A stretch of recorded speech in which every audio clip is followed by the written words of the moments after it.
Welcome to my YouTube channel. आज के इस प्रीमियर प्रो ट्यूटोरियल में हम सीखेंगे हम किस तरह से अपनी टेक्स्ट को इस तरह से हाईलाइट दिखा सकते हैं। तो चलिए शुरू करते हैं। जैसे कि मेरे पास पहले से एक इमेज इंपोर्ट है टाइमलाइन पे, ये देखिए इस पर कुछ टेक्स्ट लिखा हुआ है। इसको हम यहाँ पे हाईलाइट करेंगे। इसके लिए बहुत आसान तरीका है। सबसे पहले आप यहाँ से रेक्टेंगल टूल सेलेक्ट कर लीजिएगा और इसको थोड़ा बड़ा करते हैं। और जो फर्स्ट वाली लाइन है पहले हम इसको हाईलाइट करेंगे क्योंकि लाइन बाय लाइन करना है हमें। तो फर्स्ट वाली लाइन पे इस तरह से मैं एक रेक्टेंगल ड्रॉ करता हूँ। जिस भी साइज़ की लाइन है उस हिसाब से आप अपने टेक्स्ट के मुताबिक रेक्टेंगल ड्रॉ कर लीजिएगा। और यहाँ से जाएंगे इफेक्ट कंट्रोल्स में। यहाँ पे आपको ये देखिए इसकी वैल्यूज़ दिख रही हैं। शेप 1 जो हमने अभी ड्रॉ किया है इसकी कुछ वैल्यूज़ हैं। आप जो भी इसका कलर चेंज करना चाहते हैं यहाँ से कलर चेंज कर सकते हैं। मैं इसका कलर चेंज करता हूँ और येलो सेलेक्ट करूँगा और ओके पे क्लिक कर देंगे। कलर येलो हो चुका है। ओपेसिटी के नीचे आपको ब्लेंडिंग मोड दिख रहा होगा। नॉर्मल पे क्लिक करेंगे और यहाँ से यूज़ करेंगे मल्टीप्लाई। ये देखिए हमारा टेक्स्ट भी दिखने लगा है। इसके बाद हम इसको एनिमेशन देंगे। यहाँ से हम जाएंगे इफेक्ट्स में और यहाँ हमें सर्च करना है क्रॉप। ये देखिए क्रॉप की वैल्यू आपको दिख रही होगी। इसको यूँ ड्रैग करते हुए हम इस ग्राफिक पे अप्लाई कर देंगे। इसके बाद इसको मैं थोड़ा सा स्क्रॉल करता हूँ नीचे। ये देखिए क्रॉप की वैल्यूज़ भी आपको दिख रही हैं। यहाँ पर इनकी वैल्यू की मदद से हम इसको एनिमेशन देंगे। जैसे कि मैं राइट वैल्यू को यहाँ से मैं यूँ ड्रैग करूँगा। ये देखिए जैसे जैसे इसको मैं बढ़ा रहा हूँ आप देख सकते हैं हमारे यहाँ पर जो रेक्टेंगल है उसका साइज़ कम होता जा रहा है, यानी क्रॉप होता जा रहा है। तो इसको मुझे 0 से स्टार्ट करना है, तो यहाँ पर मुझे 100% करना है। मैं 100 टाइप करूँगा और एंटर कर देंगे। 100 करने के बाद यहाँ पर की फ्रेम ऐड करेंगे।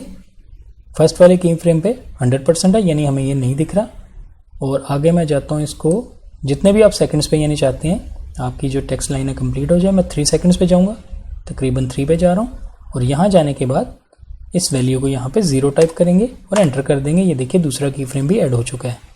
इस पर राइट क्लिक करेंगे और एज इन कर देंगे और फर्स्ट वाले की फ्रेम पर राइट क्लिक करेंगे और एज आउट कर देंगे। हमारी एनिमेशन कम्प्लीट हो चुकी है। ये देखिए मैं आपको बड़ा करके प्ले करते हुए दिखाता हूँ।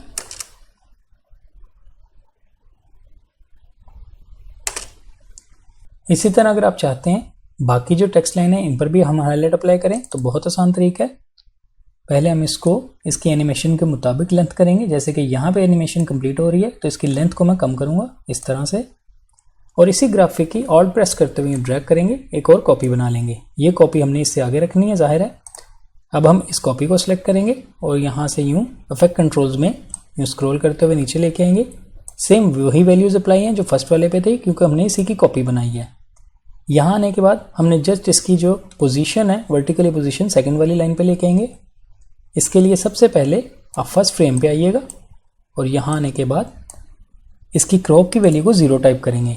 अगर हम 0 टाइप करेंगे तो हमें ये दिखने लगेगी। ये देखिए ये दिखने लगी है फर्स्ट फ्रेम पे। और इसको मैं फिर से टॉप पे लेके आता हूँ और यहाँ से इसकी पोजीशन को सेकंड वाली लाइन पे मैं लेके आ रहा हूँ इस तरह से। यहाँ एडजस्ट करने के बाद फिर से स्क्रॉल करेंगे, नीचे आएंगे और फिर से यहाँ पे 100% वापस लेंगे और एंटर कर देंगे। बस आपने इतना ही काम करना है। फर्स्ट वाले फ्रेम पे जाते हैं, इसको बड़ा करेंगे और फिर से प्ले करते हुए देखते हैं। ये देखिए फर्स्ट वाली लाइन और अब ये सेकंड वाली हाईलाइट लाइन आपको दिख रही होगी। अगर आप चाहते हैं आपकी जो टॉप वाली लाइन कंप्लीट हुई थी वो दिखने लगे, यानी वो दिखती रहे और सेकंड वाली लाइन भी उस पर अप्लाई हो, तो इसके लिए बहुत आसान तरीका है। इसको यूँ ड्रैग करते हुए इसको टॉप पे ले जाइएगा और नीचे वाला ग्राफिक जो कि पहले हमने अप्लाई किया था इसको यूँ इसकी लेंथ को इसके बराबर कर देंगे। फिर से फर्स्ट फ्रेम पे लेके आते हैं और इसको फिर से प्ले करते हुए देखते हैं। ये देखिए पहली लाइन कंप्लीट हुई है, वो हमें स्टिल दिख रही है क्योंकि हमने उसकी लेंथ उसके बराबर कर दी थी। और इस तरह से अब दूसरी लाइन की भी हाईलाइट आपको दिख रही होगी। इस तरह से बहुत आसान तरीके से आप अपने किसी भी टेक्स्ट को हाईलाइट कर सकते हैं और इस तरह से दिखा सकते हैं। आई होप आपको आज का छोटा सा ट्रिक अच्छा लगा होगा। वीडियो पसंद आई तो लाइक कीजिएगा, मेरे चैनल को सब्सक्राइब कीजिए। मिलते हैं नेक्स्ट वीडियो में एक न्यू ट्यूटोरियल के साथ। Thank you.